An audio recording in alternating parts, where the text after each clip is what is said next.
Olá pessoal, dando continuidade ao nosso curso da Legislação Tributária do Estado de Minas Gerais, aqui no SOS Curso. Estamos em casa, né? Então vamos continuar tratando a respeito do regulamento do processo tributário administrativo aqui em Minas Gerais. Quero fazer uma aula aqui bem legal, trazendo as informações bem importantes a respeito desse decreto. Eu sei que o regulamento do PTA, do processo tributário administrativo, deve cair com algumas boas questões na prova, mas é assim a tendência, né, que a gente vê a Fundação Getúlio Vargas cobrando nas questões. Então vamos ver lá o que a gente tem aqui para vocês. Primeiro, uma novidade que na verdade não é mais novidade, mas que quando entrou se tornou uma grande diferença aí no trabalho da fiscalização, que é a possibilidade de você nomear ao contribuinte um domicílio tributário eletrônico. Então os contribuintes aqui no estado de Minas Gerais não precisarão mais ser visitados necessariamente, fisicamente, por um auditor fiscal para que se inicie uma atividade de fiscalização, o início de um procedimento administrativo de fiscalização. Hoje basta que haja o domicílio tributário eletrônico. Veja lá o que ele vai falar sobre ele. Então ele começa aqui, ó. Olha que interessante, a gente já pegou a página da própria Cefa, né, da Secretaria da Fazenda aqui de Minas Gerais, né?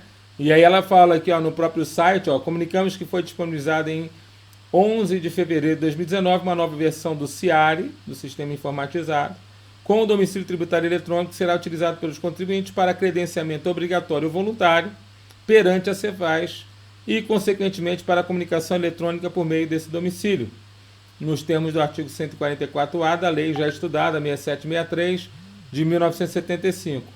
Regulamentado pelo decreto 44747, que é o nosso regulamento, né? Que estabelece o regulamento do processo e dos procedimentos tributários administrativos. O credenciamento no DTE, no domicílio tributário, é obrigatório para contribuintes inscritos no cadastro de contribuintes do ICMS, enquadrados no regime de recolhimento de débitos e créditos, regime normal, inclusive contribuintes externos ST, e para aqueles inscritos no Simples Nacional que emitirem documento fiscal eletrônico. Considerando a obrigatoriedade aos contribuintes que atendem a esses requisitos, será exigido automaticamente para aceite, ao lugar no SIARE, o termo de confirmação do uso do domicílio.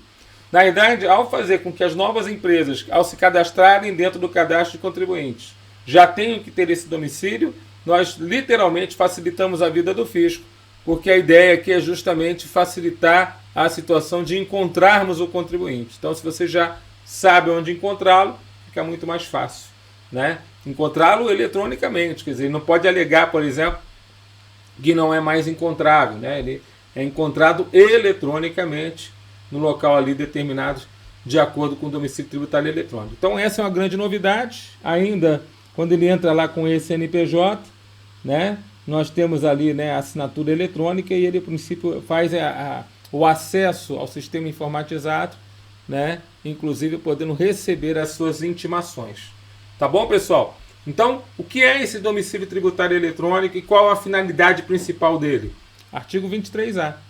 O domicílio tributário eletrônico é um portal de serviços e comunicações eletrônicas da Secretaria da Fazenda, disponível na internet. Quais são as finalidades desse portal? Eu até grifei aí para você, ó. Cientificar o contribuinte ou interessado sobre quaisquer atos administrativos, procedimentos ou ações fiscais. Encaminhar ao contribuinte notificações e intimações. E expedir avisos em geral. Então você está, a princípio, substituindo aquela comunicação que era feita verbalmente, fiscal ir até a empresa, ou por correios, quando a gente, por exemplo, tinha que fazer algum tipo de notificação, já fiz várias, né? A gente tinha lá os procedimentos, lá, por exemplo, com o ITCMD, pessoas físicas, e aí a gente tinha que fazer as intimações para as pessoas físicas a respeito de processos de ITCMD. Aí, às vezes, você tinha que ir lá no correio entregar 300, 400 cartas, 1000 cartinhas, e tudo o fiscal fazia lá na mão, não sei o quê. Meu Deus, o fiscal carteiro, né? Então, acabou. Agora é aviso via domicílio eletrônico. Você aperta um clique lá, pum, manda para 100 mil contribuintes o mesmo aviso geral. As comunicações de que trata o CAPT alcançam inclusive os atos relativos ao Conselho de Contribuintes, que não possuam caráter público, consultas de contribuintes, regimes especiais. Na realidade, praticamente tudo que a gente for fazer com o contribuinte, agora a gente pode fazer via eletrônica. Para a utilização desse sistema, usando lá o domicílio tributário, o contribuinte ou interessado deverá estar previamente credenciado perante a Secretaria de Estado da Fazenda. O credenciamento se dá através do sistema eletrônico no endereço eletrônico, aquele que eu mostrei ali, né, na página oficial ali, www.fazenda.mg.gov.br, empresas/sistemas/CIARE, mediante a utilização de um certificado digital de pessoa física, se for o caso, esse CPF, ou de pessoa jurídica, se for o caso, o ECNPJ, no padrão da Infraestrutura de Chaves Públicas Brasileiras, a ICP Brasil, tipo A3, emitido por autoridade certificadora credenciada na forma da lei federal específica. Então a gente tem aqui uma situação bem interessante, que é justamente, mediante o eCPF e o ECNPJ, aquele determinado contribuinte tem acesso ao CIARE, tem acesso ao seu domicílio eletrônico e vai receber intimações, notificações, avisos, tudo por lá. Tá certo? Tem que ter um prévio credenciamento. O credenciamento no domicílio tributário eletrônico é obrigatório para, lembra que a gente leu lá na página? Contribuintes inscritos no cadastro de contribuinte ICMS, enquadrado no regime de recolhimento de débitos e créditos. Responsáveis por substituição tributária, mesmo que domiciliados em outra unidade da federação, inscritos no cadastro de contribuintes do ICMS do Estado. Microempresas ou EPPs também têm que ser, né, credenciadas, que ofiram receita bruta anual igual ou inferior ao sublimite dado pela Lei Complementar Federal 123/2006 e seja emitente de documento fiscal eletrônico. Ou seja, quando ele fala do sublimite, está falando do sublimite que é usado aqui no estado de Minas Gerais para você, por exemplo, enquadrá-la como microempresa e EPP. Tá bom? Então, se está dentro do sublimite, tem que ter DTE.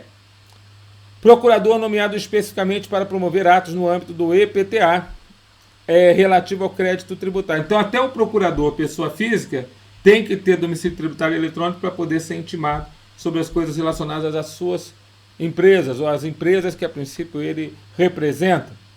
Contribuintes cadastrados no cadastro simplificado de contribuintes ICMS de FAO. Então, até mesmo aqueles que estão cadastrados para poder pagar de FAO, por exemplo, para consumidor final não contribuinte de outro estado, ele também tem que ter DTE aqui no nosso estado. O credenciamento do DTE será efetivado mediante recebimento de um termo de confirmação de uso do domicílio, transmitido de forma eletrônica pela Cefaz. Esse credenciamento é facultado aos contribuintes inscritos no cadastro de contribuinte que não estão inseridos no parágrafo 2º e será efetivado através de uma aceitação eletrônica do termo de adesão ao uso disponibilizado no CIARE. Então, na verdade, o domicílio tributário eletrônico chegou para valer, chegou para ser utilizado aí pelos contribuintes aqui no Estado, conforme o artigo 23A, e ele é extremamente importante hoje, e as nossas intimações, as nossas notificações vão ser entregues aos contribuintes aqui do Estado via totalmente eletrônica. O contribuinte credenciado deverá observar todos os requisitos previstos para a utilização do domicílio tributário. Só poderá renunciar ao uso deste a partir de 1 ano do seu credenciamento. Então, uma vez que ele se credenciou, ele tem que ficar pelo menos 1 ano dentro do credenciamento. Aí, a partir de 1 ano, ele pode sair do credenciamento.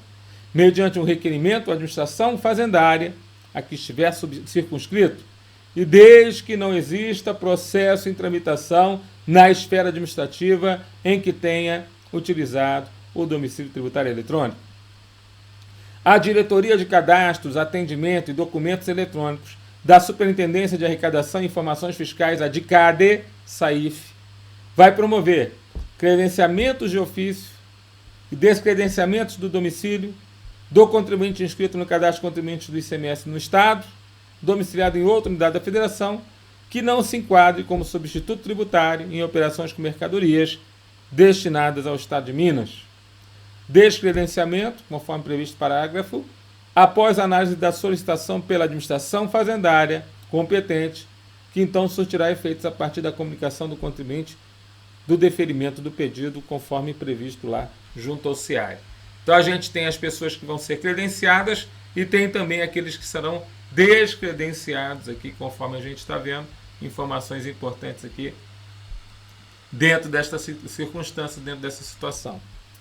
A Secretaria da Fazenda poderá realizar o credenciamento de ofício e dos obrigados nos incisos que não realizarem o credenciamento no prazo regulamentar, mediante a utilização do termo de confirmação do uso do diário eletrônico da Secretaria de Estado da Fazenda. O credenciamento no DTE deverá ser realizado unicamente pelo estabelecimento matriz ou pelo principal estabelecimento localizado no Estado de Minas Gerais, conforme registro constante no cadastro de contribuintes do ICMS. Então, veja, o credenciamento do domicílio tributário eletrônico ele deve ser realizado unicamente pela matriz ou pelo estabelecimento, vamos dizer, principal, normalmente o centralizador. Né? Então, ele faz credenciamento, todos os demais consideram-se, então, credenciados. O credenciamento da matriz ou principal abrange todos os demais credenciamentos dos contribuintes inscritos aqui em Minas Gerais, os quais receberão as comunicações por meio do domicílio eletrônico. Então, agora, a partir do momento que a pessoa se credencia no domicílio tributário eletrônico, o que acontece? Todas as intimações, notificações não vão ser mais feitas via pessoal ou não vão ser mais feitas via... Não, acabou essa história. Vai ser tudo feito agora via domicílio tributário, ou seja, via eletrônico. Bom, quanto ao procurador, o credenciamento do procurador será efetuado pelo sujeito passivo. O procurador deverá acessar regularmente o domicílio com a utilização do seu certificado digital da ICP Brasil e vai acompanhar e conhecer o teor das intimações a ele destinadas. Então, essa é a situação aqui relacionada ao procurador. O acesso ao domicílio tributário será realizado pelo contribuinte, pelo interessado ou pelo representante legal do contribuinte, por meio do sistema informatizado, mediante a utilização da ICP Brasil tipo A3. Né? Então, na verdade, o contribuinte ele vai, a princípio, acessar pelo eCPF, pelo eCNPJ, né? Um certificado digital dado pela ICP Brasil, né? E aí ele vai conseguir ter acesso a todas as informações, as notificações, as intimações que forem, a princípio, para a sua empresa. O representante legal do contribuinte habilitado no sistema poderá, mediante uma procuração eletrônica com outorga de poderes, anexada ao sistema, em arquivo formato PDF, subestabelecer a um terceiro o acesso a todo o conteúdo do sistema, incluindo o domicílio tributário, desde que seja portador do certificado digital de que trata o caput. Então, pode haver até um subestabelecimento, né, daquela representação do contribuinte junto ao estabelecimento principal. Então, ele pode subestabelecer, por exemplo, ele representa a empresa A, mas ele quer subestabelecer para um outro advogado, para um outro contador, ou para um outro preposto. Então, ele pode estabelecer aquele mandado e colocar, né, dentro de uma forma, um PDF, dentro de uma forma eletrônica, dentro do CIARI. O CIARI vai ter essa informação também desse subestabelecimento. A responsabilidade assumida pelo contribuinte por meio de seu representante legal se estende também às ações realizadas por terceiros cujos poderes forem subestabelecidos. Então, aquilo que a princípio houver subestabelecimento se estende também aos terceiros. O representante legal do contribuinte habilitado, o representante legal do contribuinte habilitado, né, poderá a qualquer tempo destituir eletronicamente os poderes conferidos a um terceiro, surtindo efeitos a partir da data da revogação da procuração eletrônica. Então, assim como a procuração tem efeitos a partir do momento que ela é concedida, ela pode perder efeitos também a partir do momento que for informado, né, que acabou aquele determinado tipo de serviço junto ao contribuinte. Tá certo? Para fechar o domicílio tributário eletrônico, a comunicação e intimação realizadas pelo domicílio tributário eletrônico serão consideradas pessoais para todos os efeitos legais. Essa é uma frase de prova. Uma vez que você acessou o domicílio tributário eletrônico, né, o João lá representando a empresa Alfa, acessa o domicílio tributário eletrônico. É como se ele tivesse recebido uma visita do fiscal Pedro. O fiscal foi até ele, como se fosse.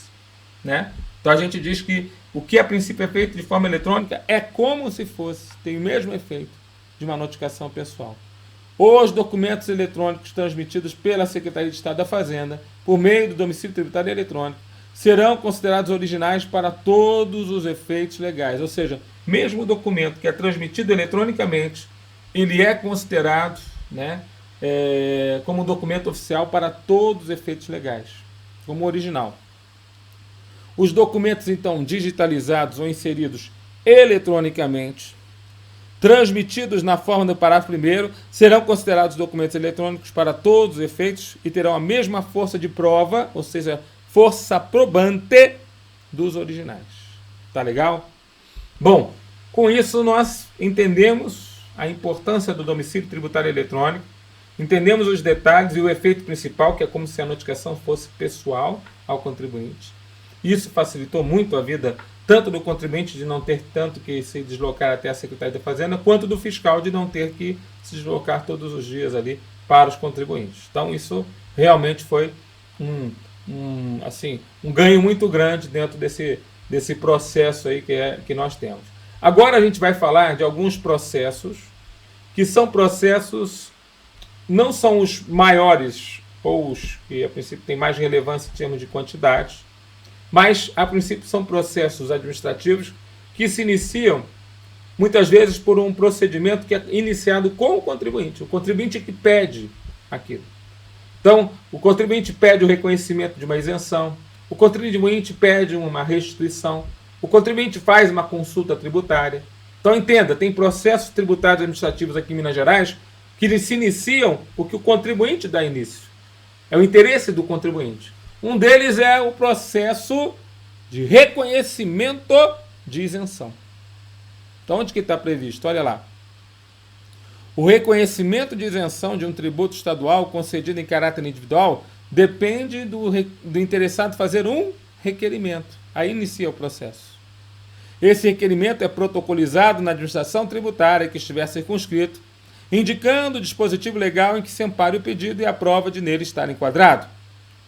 Para efeitos do disposto neste artigo, o interessado vai recolher a taxa de expediente devida relativa ao reconhecimento de isenção, deverá estar em situação que possa ser emitida a certidão de débitos tributários negativa para com a Fazenda Pública Estadual. Então, vamos lá. O cara precisa entrar com pedido de isenção. Então, ele, contribuinte que tem interesse nesse pedido, ele faz o requerimento. Veja, essa isenção não é aquela de caráter geral, que também está prevista lá no Código Tributário Nacional. Não. É aquela de caráter individual, ou seja, cada pessoa que quer pedir a isenção entra com o seu pedido. Para que esse pedido seja acatado, tem que pagar a taxa de expediente. Tem que estar com certidão negativa de débitos, porque se você está com certidão negativa de débitos, você tem direito a pedir a isenção. Se não, você na verdade tem que pagar o tributo para depois pedir a isenção. Então, olha só. Salvo nos casos em que o regulamento do tributo estabeleça outra autoridade, o pedido de reconhecimento de isenção será decidido pelo superintendente regional da Fazenda. Na hipótese, então, de indeferimento do pedido de reconhecimento de isenção pela autoridade fazendária competente, caberá, então, um recurso à autoridade hierarquicamente superior, sem efeito suspensivo. O prazo, então, é de 10 dias contados da ciência da decisão. Então, cabe recurso à autoridade hierarquicamente superior, sem efeito suspensivo. O prazo, então, será de 10 dias da ciência da decisão.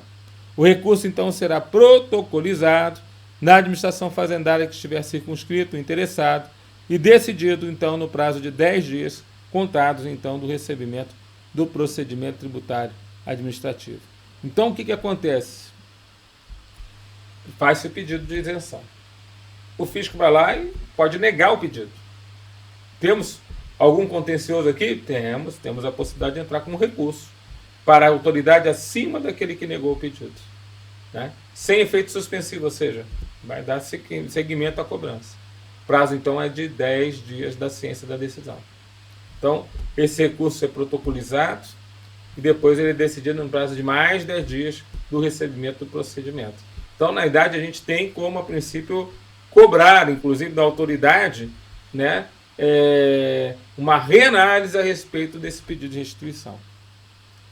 Os pedidos, então, de reconhecimento de isenção, por exemplo, do IPVA e do ICMS, relativos a veículos destinados à pessoa portadora de deficiência física ou a condutor profissional autônomo de passageiro na categoria de aluguel, que é o taxista, serão formalizados no mesmo PTA por interessado. Então, se o camarada é taxista e vai entrar com pedido de isenção de ICMS e de IPVA, isso vai no mesmo processo. Se for o mesmo carro, mesmo processo. A mesma coisa do deficiente físico. Porque senão vai ficar correndo dois processos em paralelos, mas são sobre o mesmo assunto. Isenção. Só que isenção do IPVA, isenção do ICMS. Tudo bem? Bom, a gente tem também um outro pedido. Se a pessoa fizer um pagamento indevido ou maior que devido, o que ela pede para o Estado?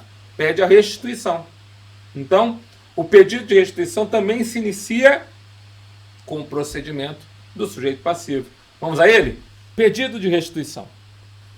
Então, nesse pedido, houve um indébito tributário. O que é um indébito tributário? Indébito é pagado indevidamente. Então, ele pagou indevidamente alguma coisa, ele vai querer de volta. Então, a gente fala que isso é repetir. Repetição do indébito tributário.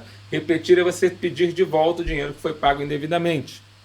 Então, o pedido de restituição do indébito tributário depende de um requerimento do interessado, protocolizado na administração fazendária ou no núcleo de contribuintes externos do ICMS-ST, a que estiver circunscrito. Então, ele vai lá e entra com aquele pedido na administração fazendária, indicando as informações relativas ao recolhimento indevido e, sempre que possível, o valor a ser restituído. Para efeitos do disposto neste artigo, o interessado instruirá o requerimento com cópia do comprovante do recolhimento indevido, sendo o caso, documentos necessários para a apuração da liquidez e certeza da importância a restituir, sendo o caso. Então, veja que, primeira coisa, tem que entrar com pedido.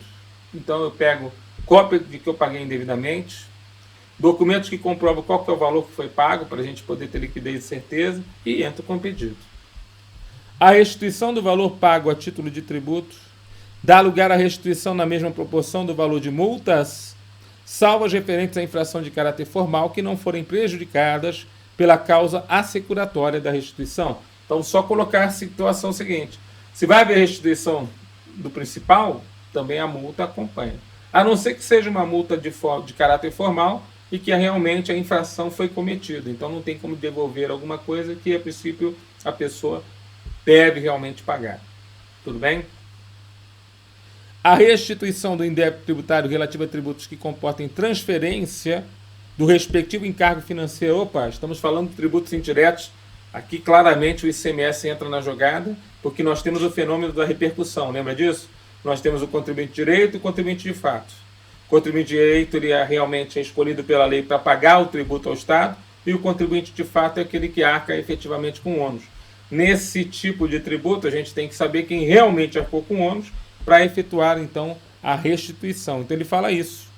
A restituição do indébito relativo a tributos que comportem transferência do respectivo encargo financeiro, ou seja, tributos indiretos, somente será feita quem prove haver assumido aquele encargo, ou no caso de ter transferido a um terceiro, está por este expressamente autorizado a recebê-la.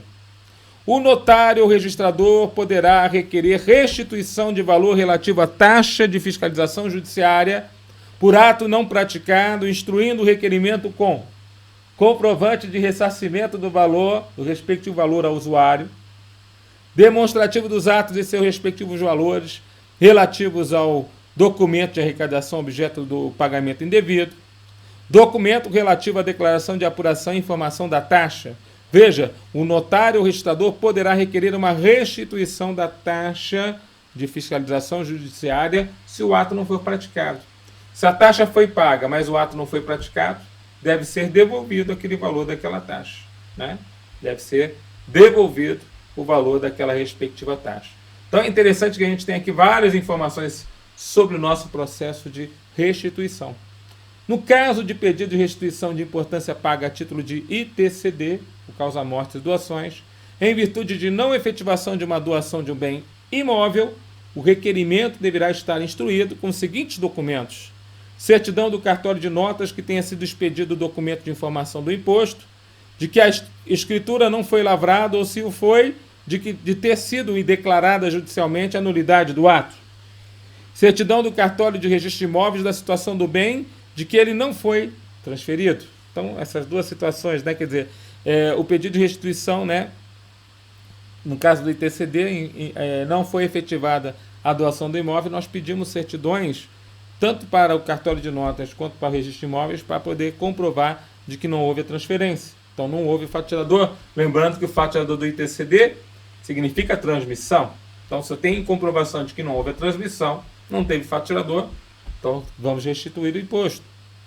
O pedido de restituição desse indébito será decidido pela diretoria gestão fiscal da Superintendência de Fiscalização, pelo diretor da diretoria, a DGF-SUFIS, em se tratando de pedido de contribuinte circunscrito a núcleo de contribuintes externos do ICMS-ST, pelo Superintendente Regional da Fazenda, nos demais casos.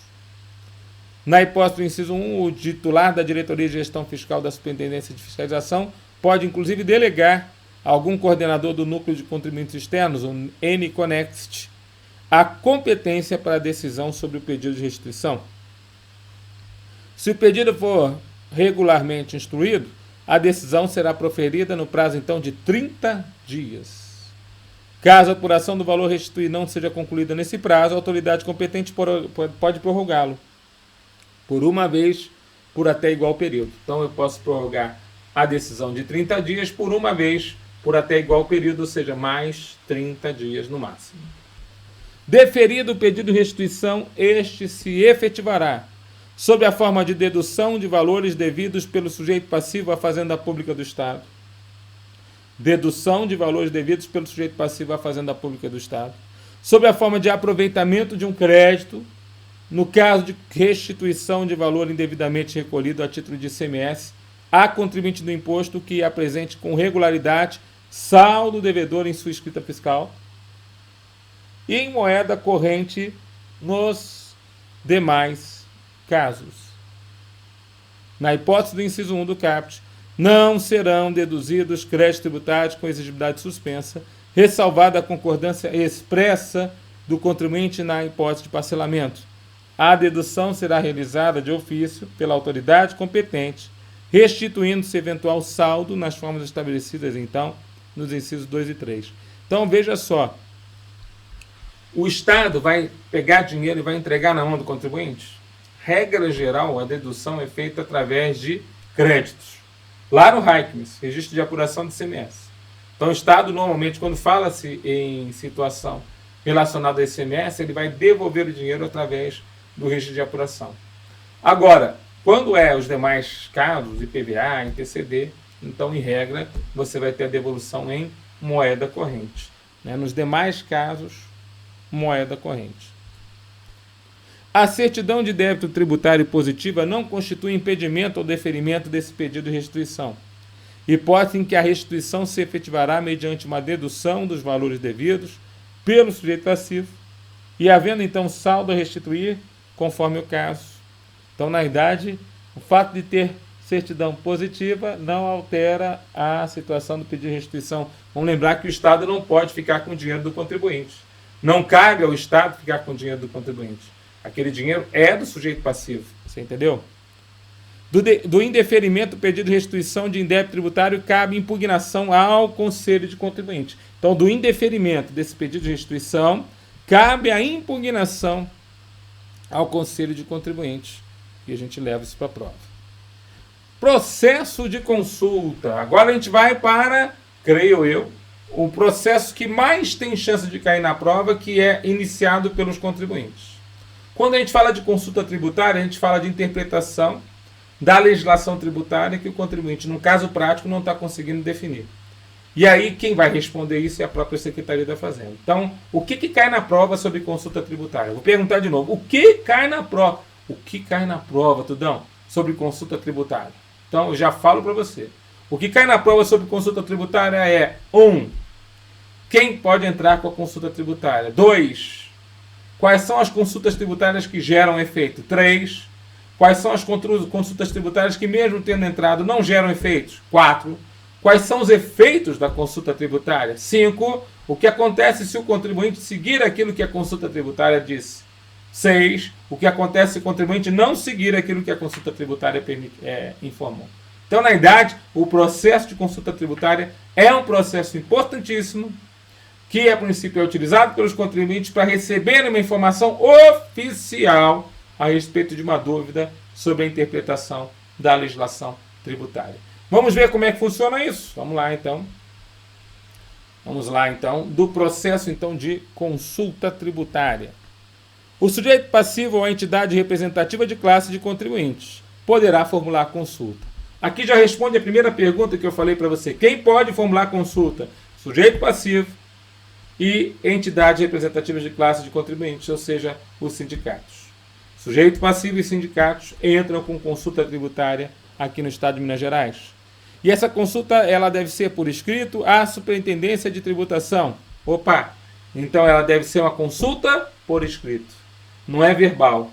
Não é aquele camarada que chega no ouvido do fiscal naquele dia lá no atendimento ao público e pergunta alguma coisa para o fiscal, não entende direito, volta para casa e vai fazer. Não. É uma consulta oficial feita por escrito para a Superintendência de Tributação sobre a aplicação de legislação tributária em relação a fato de seu interesse, que será completa e exatamente descrito na petição. O sujeito passivo informará na petição sobre as obrigações acessórias relacionadas ao fato, se este fato já ocorreu, se algum dos seus estabelecimentos encontra-se sob ação fiscal ou se é parte em ação judicial relativamente ao objeto da consulta. Então, já vejo aqui que tem várias informações que o sujeito passivo, quando entra com a consulta, deve informar. Deve informar se aquele fato está para ocorrer ou já ocorreu, se os estabelecimentos estão sob ação fiscal ou não, se aquilo já está sendo questionado de ação judicial ou não, para que a gente possa entender o que a princípio pode ser feito naquela consulta tributária. A solução à consulta nós vamos chamar de resposta à consulta. Será dada então no prazo de 30 dias, contados o recebimento do processo tributário administrativo na Superintendência de Tributação. Então veja, a solução à consulta será dada no prazo de 30 dias.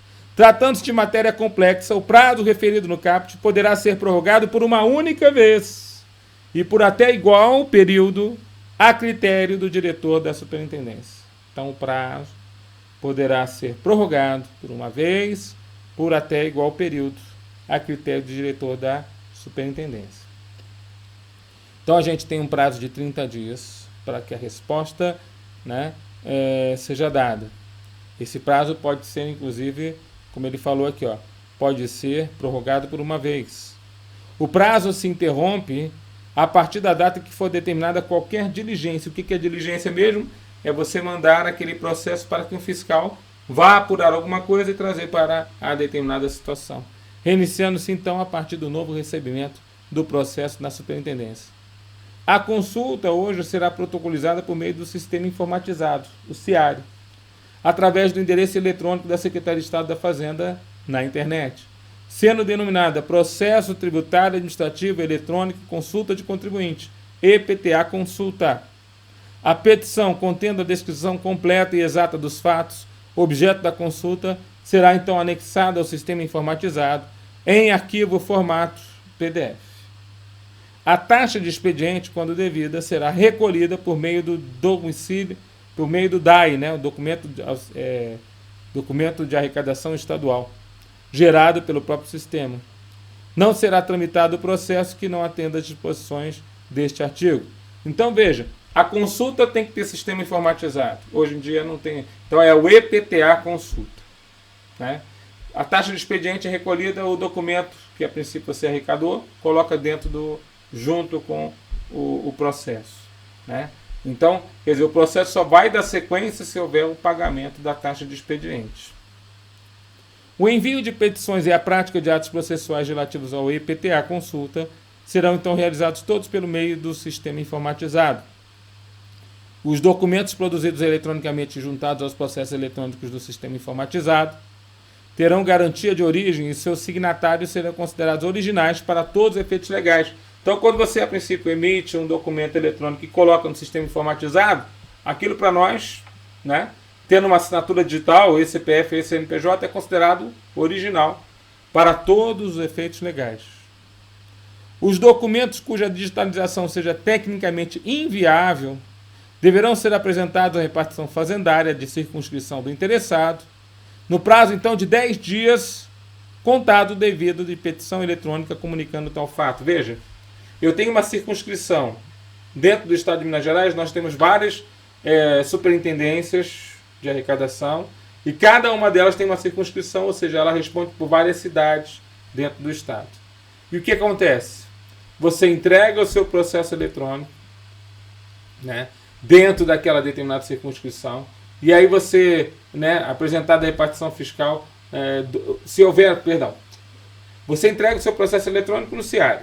Mas se houver algum documento que não possa ser digitalizado, aí você tem que ir na sua circunscrição, que é o local mais próximo da sua empresa, e você entrega esses documentos que não podem ser digitalizados, para que ali fiquem guardados junto à Secretaria da Fazenda. Você entende? Porque tem documento que você vai tentar digitalizar, a cópia fica terrível. E o documento, no final das contas, que era um documento em papel, já está perdendo lá a tinta, às vezes a impressão não foi boa, então não dá. Você tem que entregar lá na circunscrição. Tá certo? As comunicações e intimações ao consulente serão efetuadas em sua caixa postal junto ao CIARE. Então, toda vez que o consulente tiver lá uma resposta à consulta ou ter que entregar alguma coisa, ele vai lá no CIARE. Considerar-se-á realizada a intimação feita por meio do CIARE no dia em que o intimado acessar eletronicamente o seu teor. Vamos considerar realizada a intimação no dia em que o intimado acessar eletronicamente o seu teor. Na hipótese do parágrafo 1º, caso o referido acesso eletrônico ocorra em dia não útil, a intimação será considerada realizada no primeiro dia útil seguinte, né? Caso em que, por exemplo, a pessoa vai lá e acessa o sistema de forma no dia não útil, então, no primeiro dia útil seguinte, você tem aquela intimação.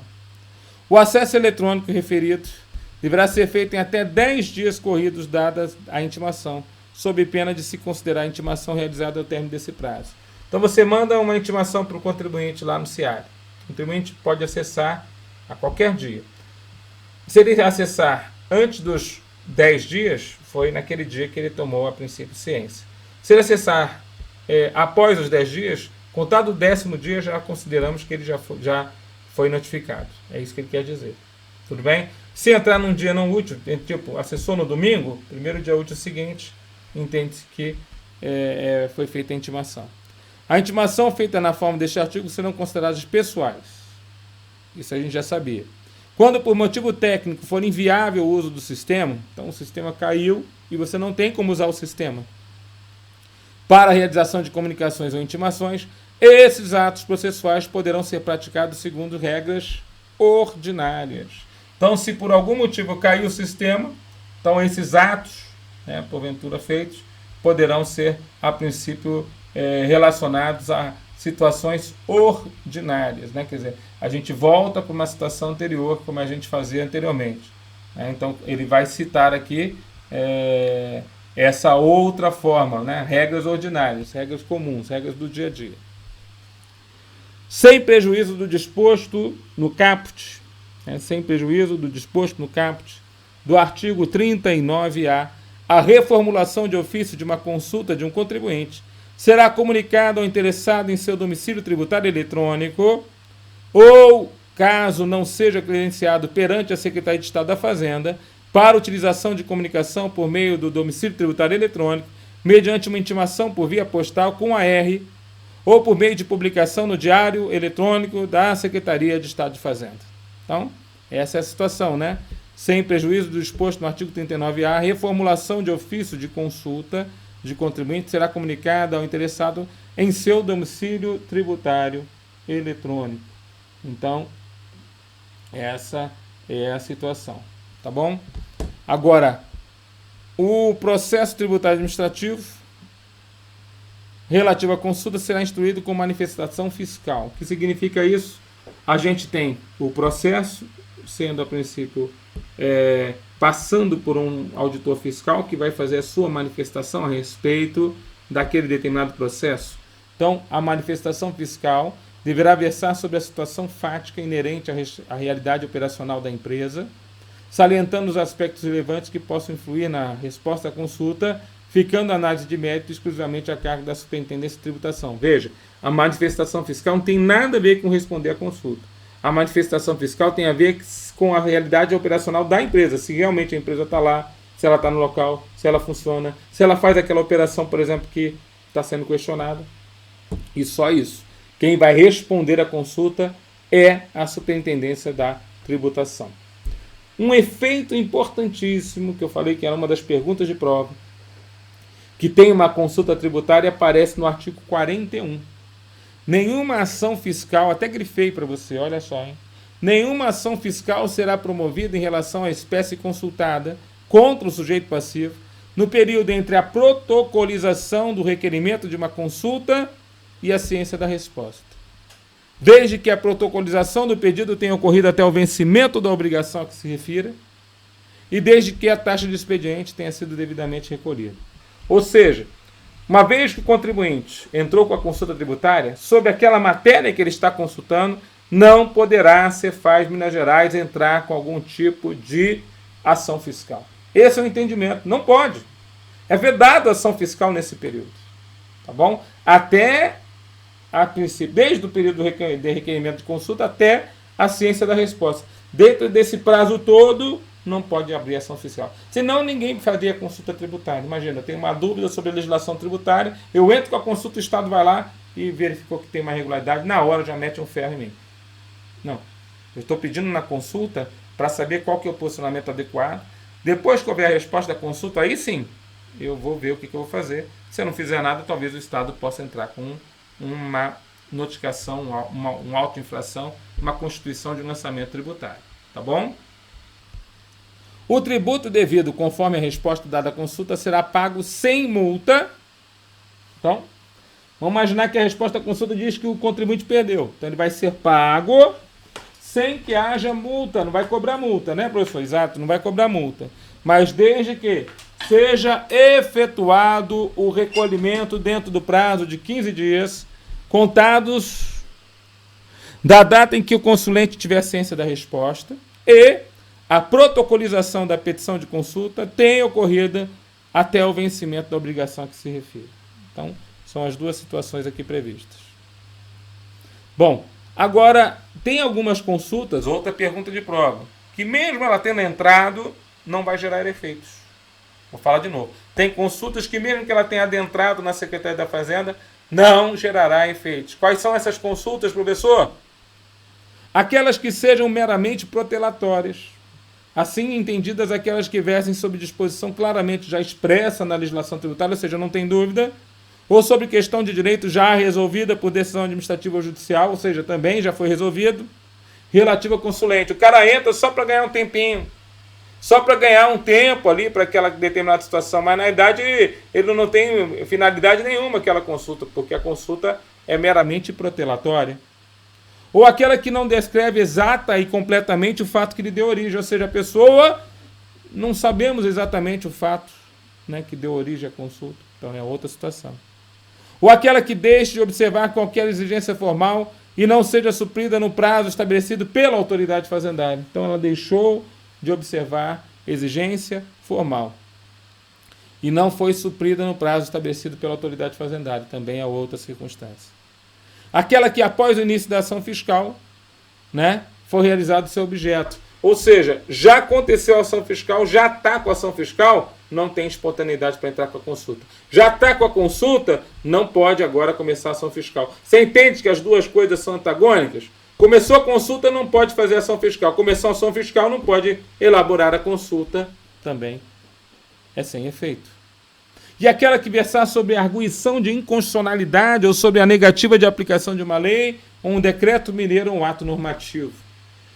Não cabe, dentro da consulta tributária, você, a princípio, questionar a inconstitucionalidade de uma lei mineira. Não cabe. Não é o local. Não é o local onde, a princípio, você tem instrumentos para poder, a princípio, averiguar aquilo ali. Isso é matéria no judiciário. Então, inconstitucionalidade de lei, negativa de aplicação de lei, é matéria do judiciário. A resposta dada à consulta pela Superintendência de Tributação cabe recurso. Então, aqui começa o contencioso, né? Quer dizer, entrei com a consulta, recebi a resposta, não gostei da resposta, quero entrar com recurso, cabe recurso. Recurso com efeito suspensivo ao secretário de Fazenda, o prazo então será de 15 dias contados da ciência da resposta. O recurso, assim como a consulta, será protocolizado lá no CIARE, no endereço eletrônico da Secretaria de Estado da Fazenda, na internet, em arquivo e formato PDF. O prazo, então, agora é de 20 dias, sendo o recurso dentro do prazo, e o superintendente de tributação, se entender que assiste razão ao recorrente, vai reformular a resposta da consulta. Se entender que a resposta deva ser mantida, vai emitir um parecer sobre o mérito da questão e vai encaminhar o processo ao secretário para a sua decisão final. O recurso não será conhecido quando for intempestivo, ou seja, quando ele for fora do prazo. Então, na idade, você tem a resposta da consulta, você tem o recurso à resposta da consulta, você tem o superintendente se manifestando sobre esse recurso, e se for negado o recurso, ele vai mandar ainda para o secretário de Fazenda para a sua posição final a respeito daquela situação. A observância pelo consulente de resposta dada à consulta, enquanto prevalecer o entendimento nela consubstanciado, exime-o de qualquer penalidade e o exonera do pagamento do tributo considerado não devido no período. Veja, a observância pelo consulente da resposta dada à consulta, né? Tira ele sobre qualquer multa, responsabilidade, o exonera do pagamento do tributo, considerado não devido no período. Ou seja, o fato de ele estar seguindo aquele posicionamento oficial da Secretaria da Fazenda faz com que várias coisas não o atinjam, vamos dizer assim, tá bom? A reforma de orientação adotada em solução de consulta vai então prevalecer em relação ao consulente após cientificado da nova orientação. A resposta à consulta fica então revogada com a superveniência de norma de legislação tributária naquilo que com esta conflitar, independentemente de comunicação ao consulente. Qualquer informação ou esclarecimento sobre dispositivos da legislação tributária que não se revista das características e dos respectivos requisitos próprios da consulta será então prestado verbalmente ao interessado pela administração fazendária que estiver circunscrita. Aqui nós temos várias situações interessantes. Primeiro, consulta tributária não gera direito adquirido. Pode haver uma reforma na sua orientação, né? E aí o que acontece? Uma resposta à consulta, se a princípio houver uma norma nova tratando sobre a matéria, a resposta à consulta fica revogada a partir do momento que essa norma entrar em vigor. Né? Entrou em vigor e ela foi comunicada. Olha só, não é só entrar em vigor, ela tem que ser comunicada ao consulente, para que a princípio a pessoa entenda, opa, não posso mais seguir aquela consulta tributária que eu fiz, porque a lei mudou. Né? Então, guarda essas informações. Consulta tributária. Quem pode? Sujeito passivo, sindicato. Quais são os efeitos? Impedimento da ação fiscal. Tem consulta que não gera efeitos? Opa, eu lembro das protelatórias, professor. Eu lembro daquelas que alegam constitucionalidade. Eu lembro daquelas que falam sobre coisas claras. Então, tudo isso faz parte da nossa matéria, de um tema muito interessante para a prova. Eu gostaria que o meu aluno aqui no SOS soubesse tudão a respeito de consulta tributária para a gente arrancar a vaga. Amo muito a tua vida, espero que você esteja se preparando cada vez mais com afinco para a gente poder ir lá arrancar a vaga. E é uma alegria poder estar aqui lecionando para vocês. Fiquem com Deus, bons estudos. Próxima aula, deixa eu ver o que tem aqui. Opa! Vamos falar um pouco sobre os regimes especiais. Opa, que regimes especiais são esses dentro do processo tributário administrativo mineiro? Fiquem com Deus e até a próxima!